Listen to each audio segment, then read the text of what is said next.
Hey guys, I want to talk to you about at least a 4-hour stop. Well, it has to be 4 hours because you got a 4-hour limit on the parking. All right, so down there is that Riverboat Welcome Center that you get, museum that you get to walk in, bathroom, there's a lake, there's a playground, there's a pavilion so you can have a picnic basket lunch. There's the Lewis and Clark Interpretive Center and the Betty Strong Encounter Center. So it will probably take you 4 hours to do everything. Everything's free, donations are accepted, and it's fun, so enjoy. All right, and right next door to the Sioux City Welcome Center, which was that cool boat, is the Lewis and Clark Interpretive Center and the Betty Strong Encounter Center.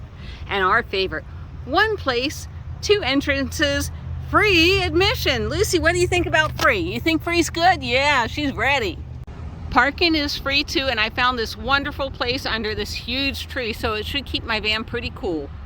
All right, so these statues are maybe 15 feet tall, and they were done by Pat Kennedy, and it's called the Spirit of Discovery. And Lewis and Clark did take a dog with them, and I'm going to find out that dog's name. Okie dokie. Now Lewis and Clark traveled with this dog, and it was $20 because it was a special breed, new to America, but I can't find anywhere where it says the dog's breed. But you can pause it here and read it, and they have a few animatronics in this museum. What is it? What is it, Seaman? Did you trap something? Cool. Little tail wag there? Did you catch something? So, I don't know the breed of this dog. It was at the other Lewis and Clark place that I went to. And there's a little squirrel that it captured. Lucy, what is it? Oh, is it real? You think it's real? Good job, good job. Okay, they are donation-based, very clean restrooms. Water fountain if you forgot your water.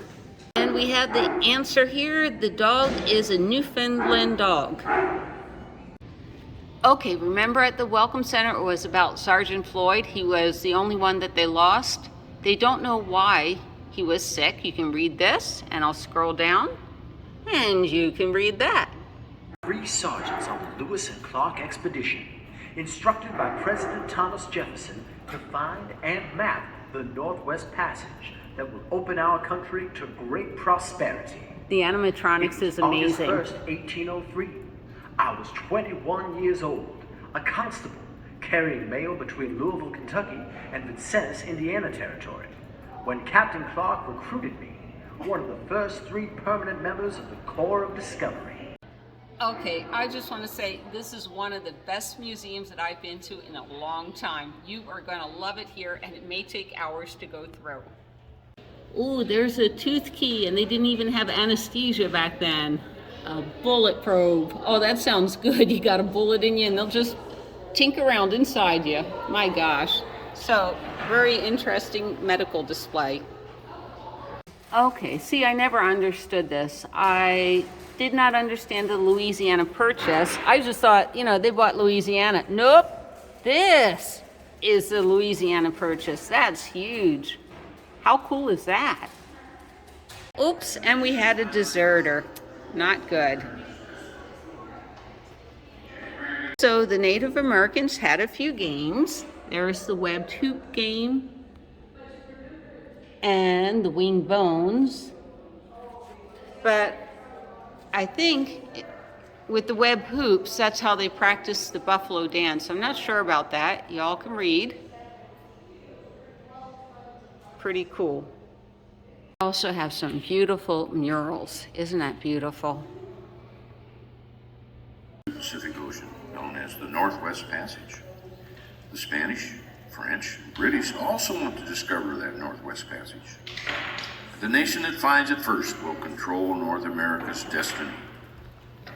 In January of 1803, I wrote a secret message to Congress. I requested funds for an expedition led by my former personal secretary, Meriwether Lewis. Congress granted my request. In June of 1803, I sent instructions to Lewis.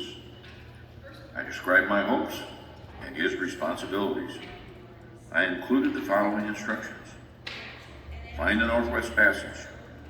Carefully record what you observe and learn.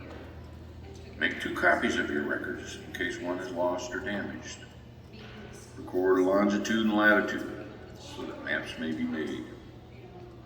Record descriptions of the natural environment, weather, and climate. All right, so I guess they have an official National Park Service app, so you can plan your Lewis and Clark National Historic Trail trip. That sounds cool. All right, don't forget to bring your little passport. And Teresa was telling me it's the Midwest region. And you know, I love doing stuff. Well, actually, I like those little coin machines better, but still, I got to give myself credit where credit is due.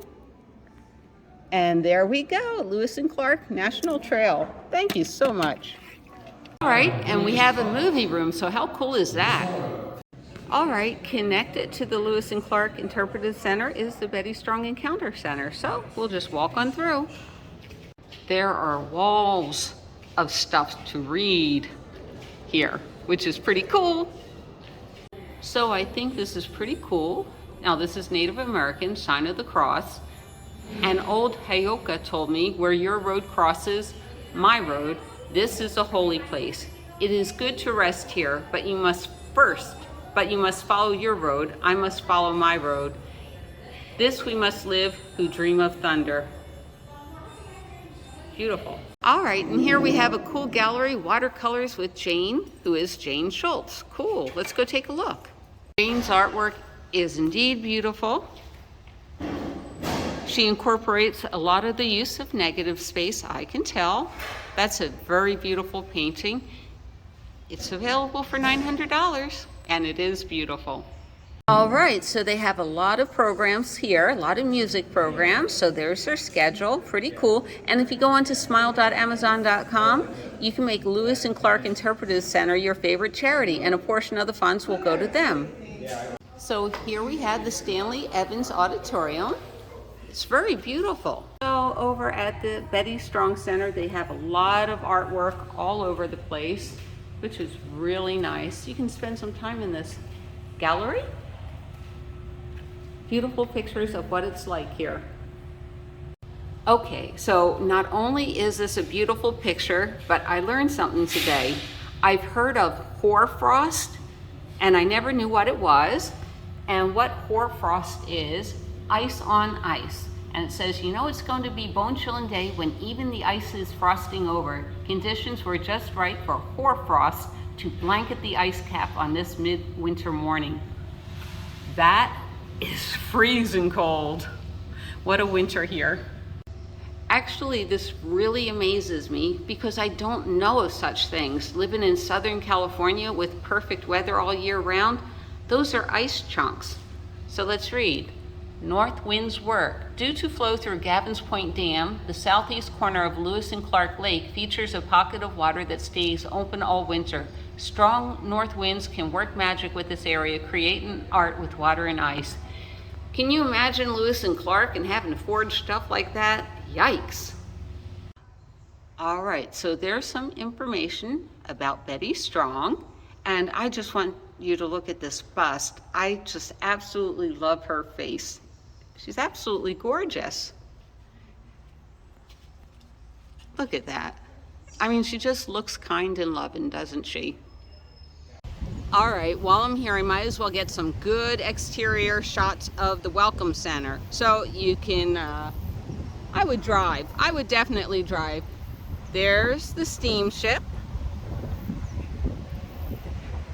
Restrooms, Lewis and Clark's down there a little bit, like maybe like a half a mile. And then the Betty Strong Center is right over there. They're all connected.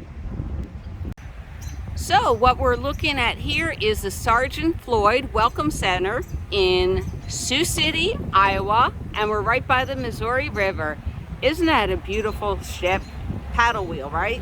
I don't know. We'll look at it. Done a beautiful job staging it. They have beautiful flowers, a walkway up there. Very nice.